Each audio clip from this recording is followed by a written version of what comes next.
Have you guys ever watched Pirates of the Caribbean and wondered what it was like to be one of them? Turns out it actually kind of sucked. At least if you were a pirate when Thomas Jefferson was president. Yeah, you would have gotten killed. Yeah, yeah, you totally would have gotten killed.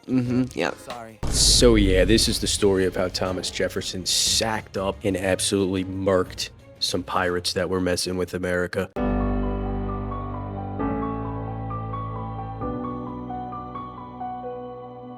So we all know Thomas Jefferson. He's one of the presidents of all time.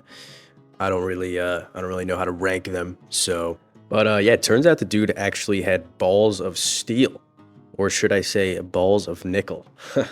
So Thomas Jefferson was elected in the year 1800, which was like more than 100 years ago, and America was a pretty new country. It's not to say that America wasn't respected, but they were kind of like a little baby, compared to all the other guys that have been around for centuries. That being said, America was a pretty big deal when it came to trade, being a major exporter of tobacco, cotton, and... Now, obviously, these goods have to be transported to other parts of the world for the U.S. to make money. And one of the routes that the U.S. took was through the Mediterranean, where pirates lurked in the shadows. Now, these weren't your typical pirates. These dudes were businessmen. For years, they had a pretty smart business model that kept them afloat. Get it?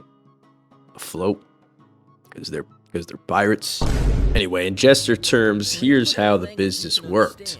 You pay the pirates X amount of dollars per year, and they don't attack you.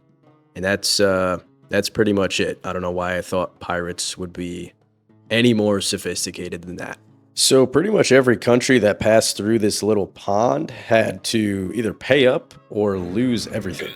And lots of countries paid them for years, including the US, as they thought it would be more cost effective to pay the fee than to go to war with a bunch of pirates. Plus, I think that each and every country just kind of hoped that someone would get sick of it eventually and blow them in the worst way possible. What do you mean by that? Well, you know. We asked 100 people to name the worst ways to get blown. I'm gonna say to smithereens, Steve. Good Great answer. Good answer. Great answer. Show me to smithereens.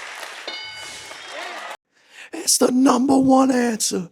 Anyway, luckily for Europe, Thomas Jefferson is the new sheriff in town, and he wants to flex America's freedom muscles. When he received the note for the tribute payment at the start of his term, he responded with, Who the fuck is that guy? so obviously the pirates are not happy. They write back and say, "Arg, the goons of America, we're gonna blow you What do you mean by that? to smithereens." So yeah, at this point, everybody is trying to blow each other to smithereens. Now, reminder, America is still new, like we said, and so are the laws. So usually when you declare war, you have to go through Congress, and it's this whole thing, and it just takes forever. And Thomas Jefferson knows this, so he's basically like, yo, Congress, so we're going to war with these pirates, and the ships are kind of like already on their way, so please don't be mad. Okay, thanks, bye. Not to mention, Thomas Jefferson was serving as a diplomat in France when the Constitution was written, so he probably didn't even know how that shit worked. And so it begins, America's first war on foreign land, the first Barbary War. So America sends over 22 naval warships. Now, I was thinking, yo, where do they send these things, right? They're battling a bunch of pirates.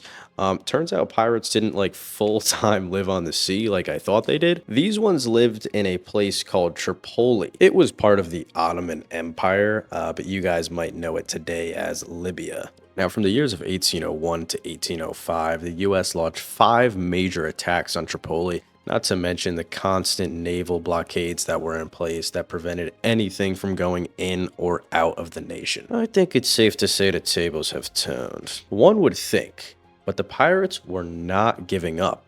After 5 years of constant parades, they still would not surrender.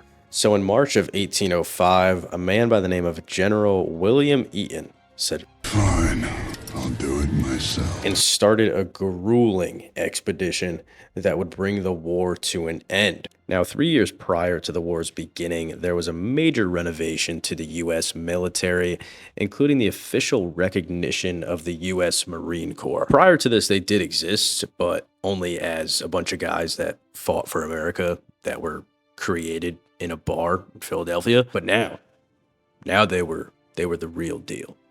So General Eaton says, "Right, boys, there's only one way to win this war." And he takes them on a 500-mile-long journey through the desert that takes them 2 months to complete. So Eaton would start in Alexandria, Egypt, and make his way to the fort in Derna, one of Tripoli's major strongholds. And after approximately 50 days of trekking through the desert, they finally arrive, for the battle to only last 2 hours. So yeah, it was pretty much like a Crip gang initiation, and the pirates finally surrendered. And the American flag is planted for the first time ever on foreign land. This is kind of a big moment. Not to mention the pirates agreed to sign a treaty with the U.S. for no more tribute payments, and everyone lived happily ever after. That is until the Second Barbary War, but that's for another time.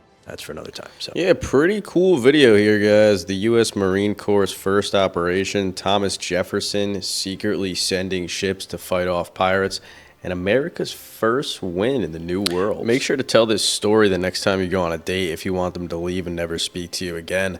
If they stay, you should marry them. You're welcome. And if you enjoyed this video, make sure to subscribe, leave a like, and comment your least favorite celebrity and why. I'll see you guys in the next one.